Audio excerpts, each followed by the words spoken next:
Hello everybody, Lattice, one of the leading HRMS companies, human resource management software companies, has conducted a survey on career progressions amongst close to 3,000 people. And it was staggering to notice that more than 43% have mentioned that their careers are getting stalled or they are not able to see the roadmap for progress in their current organizations. And there are three reasons what they are saying. Number one is lack of mentorship. Number two, lack of tools to clarify whether they are on the right track or on the wrong track. And number three, decrease in the number of one-on-one meetings with the managers and lack of clarity coming from that. So you can see all the three are achievable. But of course, none of these are the priority for the managers or the senior management in the company. And hence, 43% are feeling that they are not having any roadmap for growth, and hence the frustration. In this video, I am attempting, this is my humble attempt, to come up with 5 questions that you should ask yourself and understand if you are on the right track versus not. There are a lot of ways to cut this particular career crisis, but this attempt is to go back into the past based on what you have done and accordingly decide on what you are going to do in the future. So let's get started with the first point, which is understanding what you are good at. Now, the first and the foremost important thing that you will tell me is, hey, I'm good at Java or I'm good at something, some tool, right? SQL, AEM, AWS, some or the other tool is what you will say. By the way, guys, this is only domain expertise. This is not the overall strength of us as individuals. What are our personality-based strengths? Do we prefer and do we actually produce more when we are working independently? And will our productivity drop when we are working in a group? Do we prefer some other type of setup so that our productivity increases? We do not even talk about these things. So when I say strengths, understanding our own strengths, it is from both the lens. One, domain functional expertise or tool-based expertise, and the other, your personality-based strengths. And how do you get and how do you understand these two? For domain-based expertise, you just have to go back into your resume and just see for what are the common words that are coming across. If there is a theme that is coming out of your resume, well, if you already have 5-6 years experience, you should already know roughly what is your expertise area. If you do not know, do this quick exercise. Well, somebody might say, hey, I'm all over the place. I do not know where I'm good at. In that scenario, probably there are some underlying and transferable skills like problem solving, analytical thinking, leadership. You don't know what those underlying strengths are based on which you could do a lot of other things, project management. So skim through the next level as well and think about it very hard. And for understanding the second set of skills, that is your personality based skills, you need to do certain set of career assessments. For example, one of the tools that I usually go back, I was introduced to it with one of my previous employers, but I do go back to it right now very often. MBTI, Myers-Briggs Indicators Test. It's a great way to identify what your internal personality is with respect to the corporate world and what kind of professions suit these personalities. So do give that test a shot.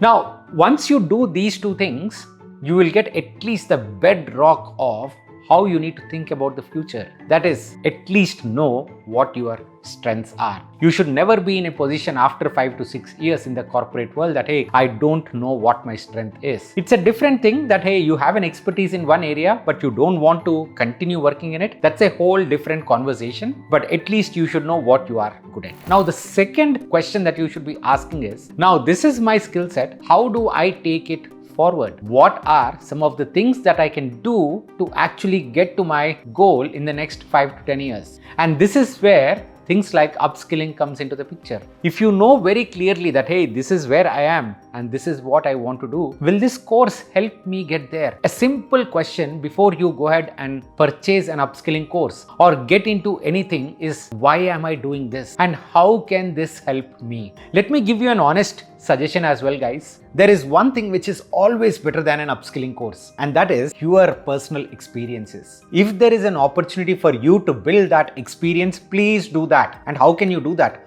Probably carving out 1 to 2 hours of your time every single day and working on some idea. Get 2 to 3 friends together and work on an idea. that might be actually more helpful for you rather than taking that upskilling course. You never know what will come out of your personal experiences. And if you can complement the upskilling course to your personal experience, that would be better. But first of all, understand what you want to do in the future. What is your short-term goal? What is your long-term goal? And accordingly decide how you want to upskill. By the way, there are some very interesting stats around upskilling and the learnings as we progress ahead in our life. For example, in 2015, Dorita Daniels got her associate degree in social sciences from the University of Canyon in Santa Clara. She is not a typical student. She is actually 99 years old. You can never say that, hey, I'm too old, so I don't even want to upskill. Just remember her name, Dorita Daniels, and you should continue upskilling whatever stage of your life you are in. And also, multiple studies have proven that keeping yourself mentally active will slow down your brain aging. And also, Alzheimer's symptoms, of course, from a biological perspective, mentally being active would not impact Alzheimer's, but research shows that Alzheimer's symptoms would actually be delayed if you are mentally active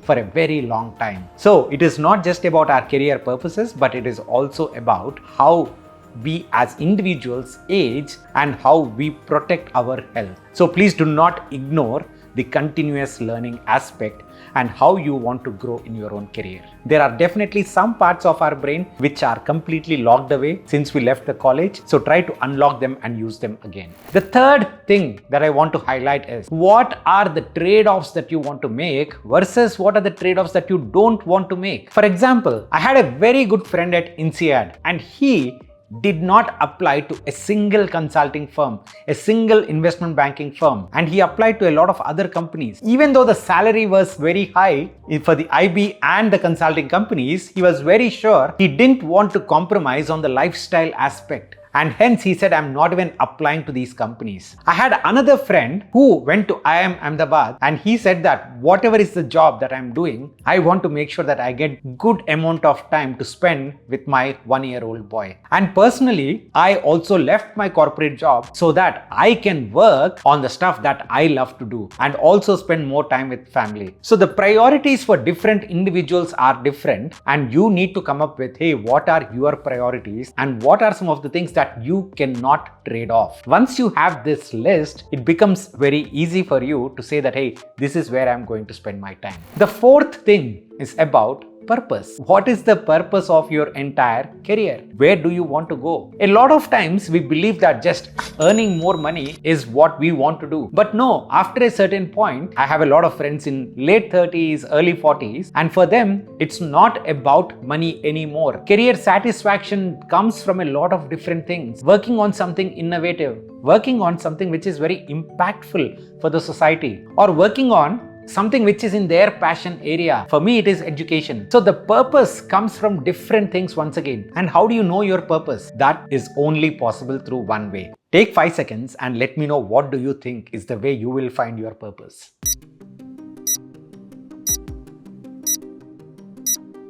In my opinion, purpose comes through a lot of experimentation. You need to go and test a lot of things in your career. And as you do, you will figure out what that is. There is no cookie cutter solution. Some people might take 10 years, others might take only 10 months, but we have our own journeys. So if you want to actually have a meaningful career in the long run, you have to develop that. What my purpose is, what is my long-term mission, and acting towards that should start early. Because you never know how long it would take. You can't just put an estimate on that and say, I will figure it out in the next 2 hours. Just not possible. You need to try it out a few things. And number 5, the most important hack of all is making sure that you start your day with purpose and end your day with gratitude. And somewhere along the way, you will find that sense of satisfaction. Thank you so much, guys. We'll see you again in the next one. Bye-bye.